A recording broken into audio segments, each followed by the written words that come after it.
एक रात आदित्य हमेशा की तरह निकला। सड़कें खाली थी और हवा ठंडी।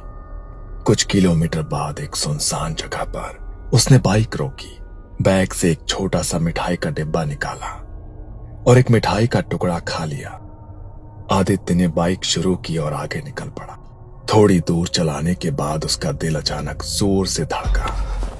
ऐसा लगा जैसे कोई पीछा कर रहा है। उसने बाइक में मिरर में देखा पर पीछे कोई नहीं था। उसने सिर झटका।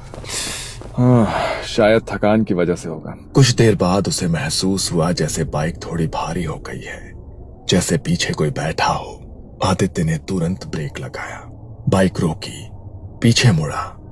सीट खाली थी और सड़क भी। चारों तरफ सिर्फ सन्नाटा।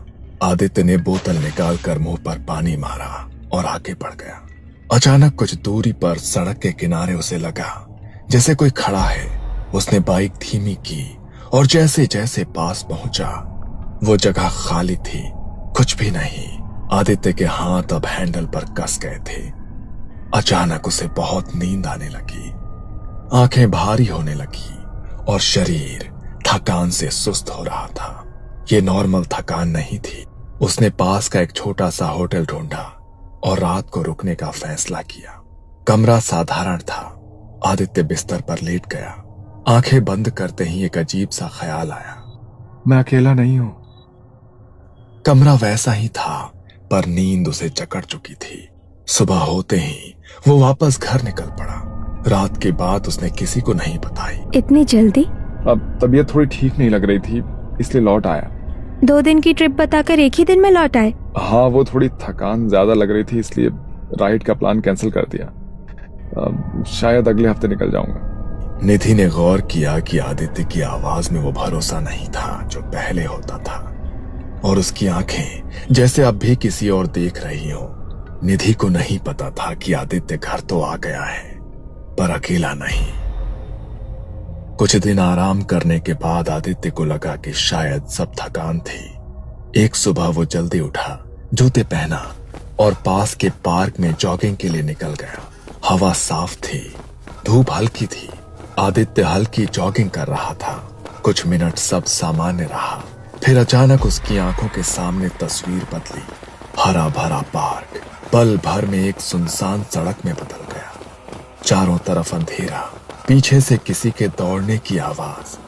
आदित्य की सांसें तेज हो गई। ये क्या है? वो दौड़ रहा था पर उसे पता नहीं था कि किससे भाग रहा है। अचानक उसके सिर में तेज घुमाव हुआ, पैर लड़खड़ा गए। वो लगभग गिरने ही वाला था कि किसी तरह पास की एक बेंच तक पहुंचा और बैठ गया। पसीना टपक रहा था, हाथ कांप रहे थे। उसने बोतल से पानी पिया। धीरे धीरे पार्क वापस दिखने लगा। शायद थकान है या काम का स्ट्रेस। वो उठता है, घर लौट जाता है। शाम को ऑफिस से लौटते वक्त आदित्य फैमिली डॉक्टर के पास रुकता है। ब्लड प्रेशर बिल्कुल नॉर्मल है, शुगर भी ठीक है। सुबह जॉगिंग करते वक्त अजीब सा चक्कर आया था। मेंटल स्ट्रेस होगा, आराम करो, सब ठीक हो जाएगा। आदित्य मान लेता है और घर लौटता है। निधि से कुछ नहीं कहता। वो दोनों डिनर कर लेते हैं, थोड़ी देर टीवी देखते हैं और सो जाते हैं। पर उस रात उसके सपनों में फिर वही सुनसान सड़क थी। अगला वीकेंड आया। रात का खाना हो चुका था और आदित्य हेलमेट पहन रहा था। आज मत जाओ, पिछली बार तबीयत ठीक नहीं थी। कुछ नहीं हुआ था, बस काम का थोड़ा स्ट्रेस था। इतना कहकर वो निकल जाता है। उस रात सड़क खाली थी, ठंडी हवा। कुछ दूरी के बाद आदित्य को फिर एहसास हुआ कि बाइक भारी लग रही है और पीछे कोई बैठा है। अब फिर नहीं। वो बाइक रोकता है, पीछे देखता है, कुछ नहीं। पर इस बार डर जाने वाला एहसास था। कुछ देर बाद उसके हाथ सुन्न होने लगे और पैर भारी, और फिर उसे समझ नहीं आ रहा था कि वो किस दिशा में जा रहा है। उसने मोबाइल निकालकर मैप्स खोला। नो नेटवर्क, चारों तरफ अजनबी रास्ते। मैं कहाँ आ गया हूँ? उसका दिमाग सुन्न था। वो बस किसी एक रास्ते पर बाइक मोड़ लेता है। वो चलता रहता है, चलता रहता है। कई किलोमीटर्स के बाद सड़क के किनारे एक पुराना टूटा हुआ घर दिखाई देता है। खिड़कियां बिना शीशे की, दरवाजा आधा खुला। अजीब बात यह थी कि आदित्य को लगा कि वो जगह उसे पहचानती है। वो बाइक रोकता है, घर की ओर बढ़ता है। आदित्य उस पुराने घर के दरवाजे तक पहुंचा। दरवाजा चरमराते हुए अपने आप थोड़ा खुल गया। अंदर से एक अजीब सी बू आई, बासी हवा, सीलन, जैसे वो घर सालों से बंद पड़ा हो। आदित्य ने गला साफ किया।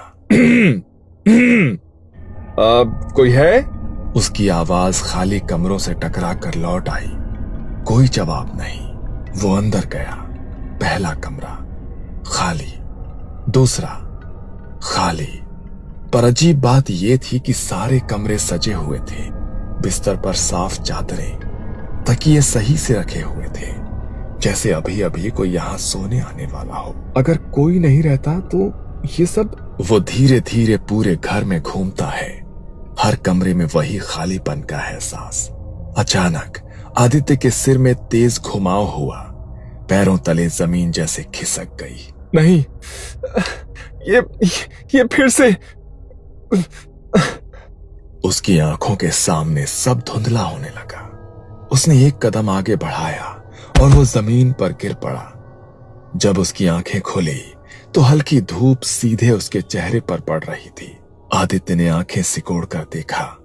वो सड़क के किनारे पड़ा था। वो उठकर बैठ गया। सिर भारी था, शरीर में दर्द। उसकी बाइक थोड़ी दूर सड़क के किनारे खड़ी थी। मैं यहाँ कैसे? वो लड़खड़ाते हुए खड़ा हुआ, फिर पीछे मुड़कर देखा जहां रात में वो पुराना घर खड़ा था। अब वहां सिर्फ एक टूटी दीवार थी, बाकी सब मलबा, जैसे वो घर सालों पहले ढह चुका हो। आदित्य की सांस अटक गई। उसने अपने कपड़े झाड़े, हाथ कांप रहे थे। बाइक के पास पहुंचा। उसने बाइक का मिरर देखा और उसी पल उसे फिर से एक झटका लगा। उसके माथे पर राख या मिट्टी जैसा कुछ लगा था, जैसे किसी ने उसे कब्र से उठाया हो। ये कैसे? उसने जल्दी से रुमाल निकाला और माथा साफ किया। हाथ अब भी कांप रहे थे। उसने बिना पीछे देखे बाइक स्टार्ट की और सीधे घर की ओर बढ़ा। पर उसे नहीं पता था कि वो रात सिर्फ शुरुआत थी।